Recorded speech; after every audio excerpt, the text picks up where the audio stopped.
Assalamualaikum warahmatullahi wabarakatuh. Hello guys. Kembali lagi dengan saya Dewi Ramadhani Wulandari dalam video review materi yang membahas tentang sejarah sastra. Video review kali ini adalah video review terakhir saya yang membahas tentang Ikhtisar Sejarah Sastra Indonesia oleh Ajib Rosidi. Dalam video ini akan dibagi menjadi 4 bagian yang dimulai dari latar belakang sejarah sastra sampai dengan hadiah-hadiah sastra. Kalau begitu, mari kita mulai review materinya. Bagian yang pertama adalah latar belakang sejarah sastra. Pada dasarnya, sastra itu merupakan ciptaan sebuah kreasi, bukan sebuah imitasi.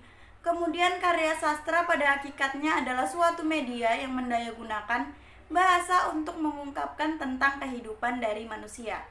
Biasanya, kesusastraan itu dibagi menurut daerah geografis ataupun bahasa, dan kemudian dijadikan dalam beberapa kategori antara lain novel, kemudian ada cerita pendek atau cerpen, lalu syair, pantun, dan terakhir adalah sandiwara atau drama.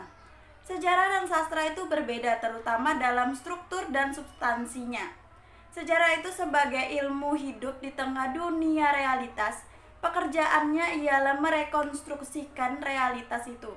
Sedangkan sastra sebagai seni hidup dalam dunia imajinasi, pekerjaannya ialah mengekspresikan imajinasi tersebut. Karena perbedaan inilah keduanya saling melengkapi. Di Indonesia itu, sejarah dan sastra menjadi satu dalam mitos sampai awal abad ke-20. Ketika kesadaran mistis itu berakhir, keduanya berjalan sendiri-sendiri. Sekalipun keduanya merekam realitas, tetapi sejarah adalah ilmu dan sastra adalah imajinasi. Selanjutnya, bagian kedua adalah Abejasin dan penelaahan sastra. Pengajaran tentang sastra biasanya itu bersumber dari pengetahuan tentang sastra itu sendiri. Pengetahuan tentang sastra atau yang dikenal pula sebagai literary studies dibagi menjadi 3 cabang oleh para ahli. Antara lain yang pertama adalah teori sastra, kedua sejarah sastra, dan ketiga kritik sastra. Jumlah penelaah sastra di Indonesia sampai sekarang itu relatif belum banyak. Pada masa sebelum perang, kita kenal Takdir Alis Jabana dan Armin Pane. Sultan Takdir Alis Jabana menulis beberapa karangan lepas dalam berbagai majalah tentang sastra Indonesia. Kemudian muncul penelaah sastra Indonesia yang mengabdikan seluruh perhatian dan hidupnya kepada pekerjaannya tersebut. Beliau adalah H.B. Jasin yang pada tahun-tahun menjelang Jepang datang ke Indonesia bekerja sebagai sekretaris majalah Pujangga Baru. Karya-karya beliau antara lain adalah Bacaan Mulia Al-Quran, kemudian Gema Tanah Air, sebuah prosa dan puisi tahun 1951, dan yang terakhir adalah Khairil Anwar, pelopor angkatan 45 pada tahun 1956. Berikutnya, bagian ketiga membahas tentang masalah angkatan.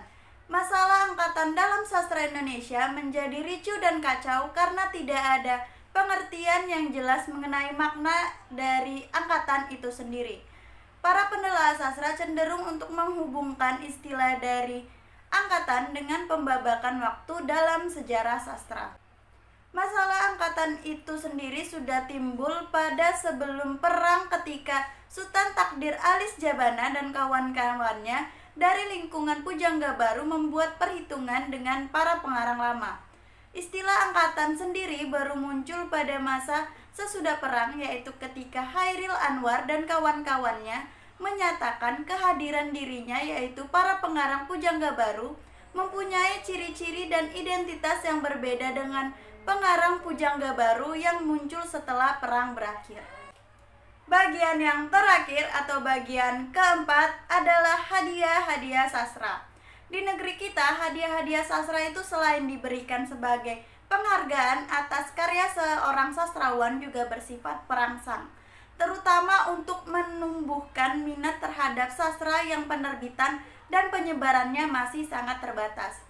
Hadiah-hadiah ini sebenarnya belum resmi sama sekali, dan baru tahun 1969 ada hadiah yang resmi yang diberikan oleh pemerintah Republik Indonesia. Hadiah-hadiah sastra antara lain Hadiah yang pertama adalah Hadiah Sastra Nasional BMKN yang merupakan hadiah dari Badan Musyawarah Kebudayaan Nasional pada tahun 1953. Mereka memberikan hadiah sastra untuk karya-karya sastra yang terbaik. Berikutnya ada hadiah yang kedua, yaitu Hadiah Sastra Yamin, yang merupakan hadiah dari Yayasan Yamin yang diberikan kepada kegiatan-kegiatan manusia yang paling berhasil dalam tahun 1963. Kemudian hadiah yang ketiga adalah Hadiah Tahunan Pemerintah, yang merupakan hadiah dari pemerintah yang diberikan kepada seniman dan ilmuwan yang dianggap paling berjasa, terutama para seniman yang dianggap patut mendapatkan hadiah, termasuk juga para sastrawan. Terakhir adalah majalah-majalah.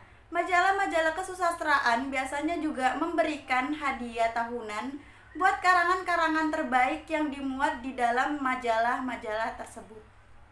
Karena sudah sampai di akhir video, maka saya akan menyampaikan kesimpulan dari materi yang sudah saya review pada hari ini. Kesimpulannya adalah HB Jassin adalah sosok yang sangat berpengaruh dalam sejarah sastra di Indonesia. Hal ini dikarenakan beliau sangat mendedikasikan kehidupan dan perhatiannya kepada sejarah sastra di Indonesia yang melahirkan banyak sekali penelaah-penelaah sastra dan sarjana-sarjana sastra lainnya. Kemudian masalah utama dari masalah angkatan itu terletak pada tidak jelasnya pengertian angkatan itu sendiri.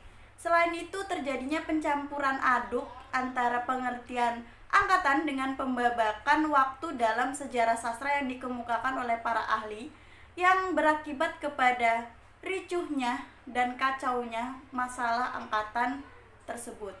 Dan yang terakhir adalah hadiah-hadiah sastra itu diberikan 5 tahun sekali.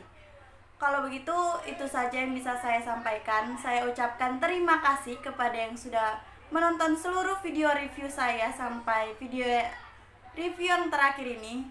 Kalau begitu, sampai jumpa. Dadah.